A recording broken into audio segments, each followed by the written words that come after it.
जब तक कोई दल न हो, कोई झंडा न हो, कोई डंडा न हो, कोई फंडा न हो, तो लड़ाई नहीं लड़ी जा सकती। इस तरह से तो कुछ भी हो। न भ्रष्टाचार, न गुंडा राज, न भ्रष्टाचार, अब की बार फलाने की सरकार।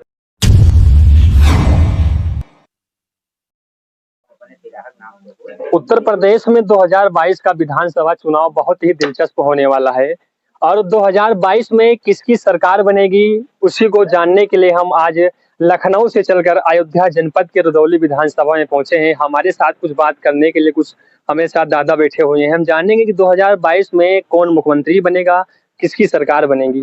दादा क्या नाम है? रामविलास सिंह। 2022 में किसकी सरकार बनने वाली है?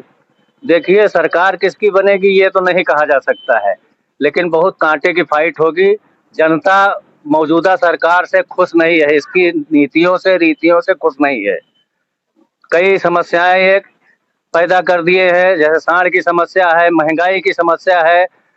कहने के लिए इन्होंने पब्लिक को बेवकूफ बनाने के लिए उज्ज्वला कनेक्शन मुफ्त में बांट दिए। उसके बाद आज गैस का भाव 940 रुपए है, 1000 रुपए है।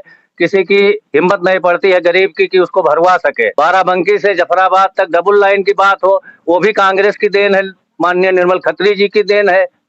लेकिन हो सकता है अगर ये रह गए तो फीता ये काटेंगे, झंडी ये दिखाएंगे। अच्छा, कांग्रेस तो 2022 के चुनाव को लेकर फिर बड़े बड़े वादे कर दिए हैं। किसानों को कर्जा माफ करेंगे, बिजली बिल हाफ करेंगे, गन्ने का पैसा ज्यादा बढ़ाएंगे, ये वादा किया है। हाँ, तो वादा किया है तो वादा पूरा भी करती है। उसने भी एक बार पहले भी वादा किया था किसानों को कर्जा माफ करने के लिए, 70,000 करोड़ रुपये उसने माफ किया था। कोई ऐसा नहीं बचा था कि जिसका ना माफ हुआ हो। न भ्रष्टाचार, न गुंडा राज, न भ्रष्टाचार, अब की बार फलाने की सरकार।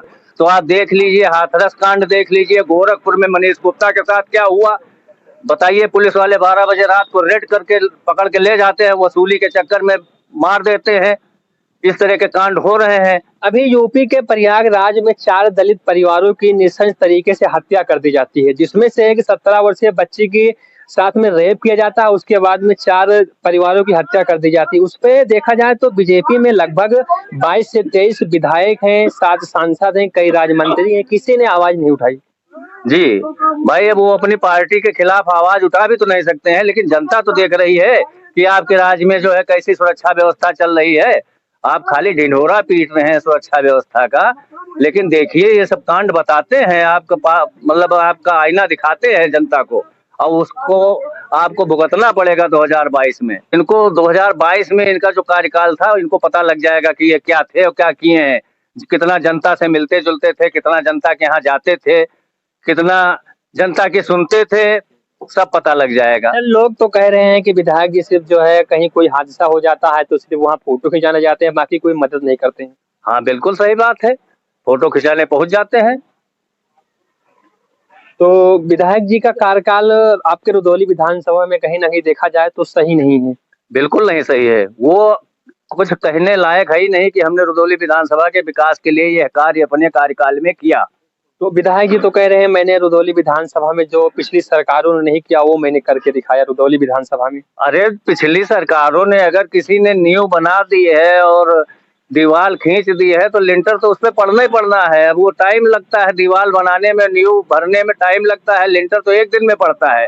तो लिंटर डाल के तुम कहते हो कि हाँ हमने लिंटर डाल दिया, ये सब पूरा बिल्डिंग हमने बनाई है, यही है उनका कार्यकाल। ये तो भैया ऐसा है कि ये चुनाव का मामला है और जनता की अदालत का फैसला है। अब आप रुदौली की बात ले लीजिए। रुदौली से हम लोग तो भाई समाजवादी के कैंडिडेट को वोट देंगे, और जो लड़ाई यूपी में होगी सीधी लड़ाई समाजवादी से है और बीजेपी की। और लोग लड़ाई तो लड़ेंगे, अपने अपने दांव पहलू हम लोग अख्तियार करेंगे, अपने अपने दांव पे अपने अपने हिसाब से सारे लोग लड़ेंगे, लेकिन सीधी लड़ाई जो होगी वो समाजवादी की होगी।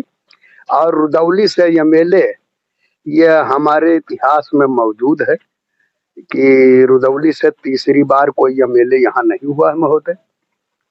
सिर्फ एक बार अगर कोई हुआ है तो ये चुनाव हारने के बाद स्वर्गीय बाबू प्रदीप कुमार यादव जी हुए हैं ना, और कोई तीसरी बार रुदौली वो से भी एक बार नहीं। चुनाव हारने के ये बाद बार हारे। लगातार 3 तो अक्षय रुदौली विधानसभा में क्या बहुत बड़ा धमाका होने वाला है? बिल्कुल बिल्कुल, इसमें बेशक कोई राय ही नहीं है। रुदौली की तस्वीर बता रही है, रुदौली का इतिहास बता रहा है।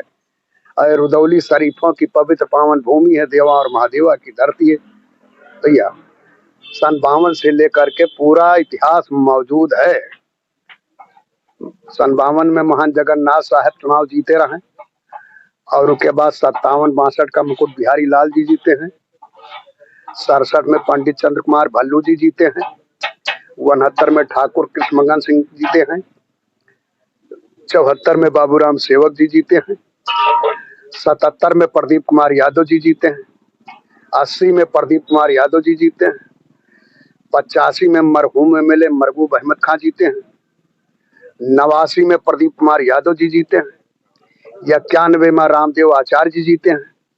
93 में मरहूम एमएलए इश्तियाक अहमद खां जीते हैं। 96 में रामदेव आचार्य जी जीते हैं।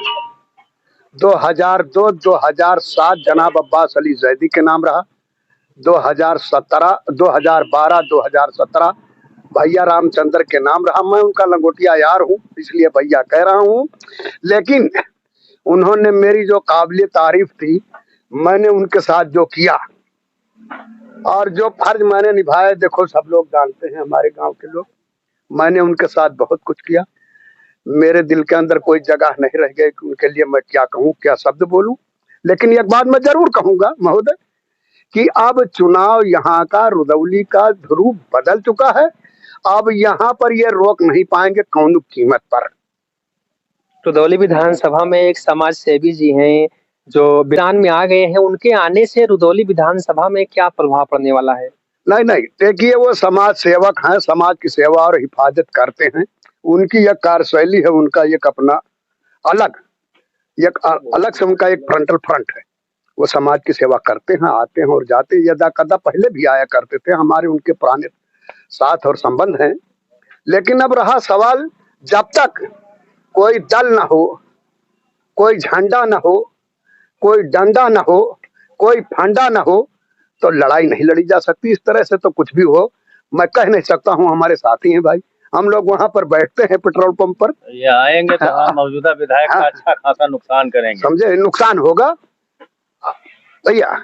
और हम कह नहीं सकते हैं, क्योंकि वो दिन आए थे मिलने, तो मेरे पास मेरे खेत को गए थे मुझसे मिलने। मैंने एक बार कहा था महोदय, आपके बहुत बड़े फैन हैं इसका मतलब। तो मैंने ये कहा था कि भैया ये काम की हो, कोनो झंडा डंडा लेके आयो तब यहाँ फंडा मारत बनी, तब फंदा फसरी लगाओगे, नहीं तो भैया फिर परेशान न हो। इतनी बात मैंने कहा। तो दादा 2022 में मायावती आएंगे, अखिलेश यादव आएंगे या योगी जी फिर से वापस आएंगे? देखो, लड़ाई तो सारे लोग लड़ेंगे, सारे लोग लड़ेंगे, मेहनत सारे लोग करेंगे। सीधी लड़ाई समाजवादी से है और बीजेपी लड़ी तो लड़ेगी, बीएसपी लड़ेगी तो लड़ेगी, कांग्रेस लड़ेगी तो लड़ेगी। लड़ाई सीधी उत्तर प्रदेश के अंदर समाजवादी लड़ रही है। चाहे जो भी दल लड़े, हमसे इसे मतलब नहीं। सरकार कोई की बने, जनता की अदालत का फैसला है। मैं आज के 12 दिन पहले कानपुर गया था, जब घाटमपुर में अखिलेश जी थे, तो वहां की जनता को मैंने देखा है भैया। मैं वहां पहुंच नहीं पाया, हम तो अपने रिश्तेदार से मिलने गए थे। लेकिन मैंने जब गंगा घाट के पुल पर पहुंचा तो वहां काफिला जाम था। हम लोगों को बस से उतर कर पैदल जाना पड़ा बारा देवी चौराहे। तब मैंने वहां की जनता की आवाज को सुना। सीधी लड़ाई यूपी में अखिलेश यादव जी लड़ रहे। परिवार में जिस परिवार ने अपनी मर्यादा अगर बचाई है, अपनी इज्जत, तो राम सेवक के परिवार ने बचाई भैया। आज तक समाजवादी प्रोधा डॉक्टर राम मनोहर लोहिया के करीबी रामनाथ जी, राम नारायण जी, जयप्रकाश नारायण जी, कपूरी ठाकुर जी, समझे, सारे लोग के साथी रहे। ये परिवार आज भी कहीं खिसका नहीं। अपने दर पर बैठा, टिकट मिले तो भला, जो दे उसका भी भला, जो ना दे उसका भला। अयोध्या में प्रभु श्री राम जी का मंदिर का निर्माण हो रहा है, उस पे क्या कहेंगे? उस पर हम क्या कहें, बहुत खुशी की बात, बहुत अच्छी बात है। सारा संसार जाता है, हम भी मानते हैं, सारा संसार मानता है। भाई अखिलेश जी भी मानते हैं, वो भी हिंदू, वो भी पूजा करते हैं। योगी जी हैं, वो भी पूजा करते हैं। लेकिन अभी घाटन घाटन दिया जलाओ तो घाटन घाटन तेल उनके नहीं, गरीब आदमी।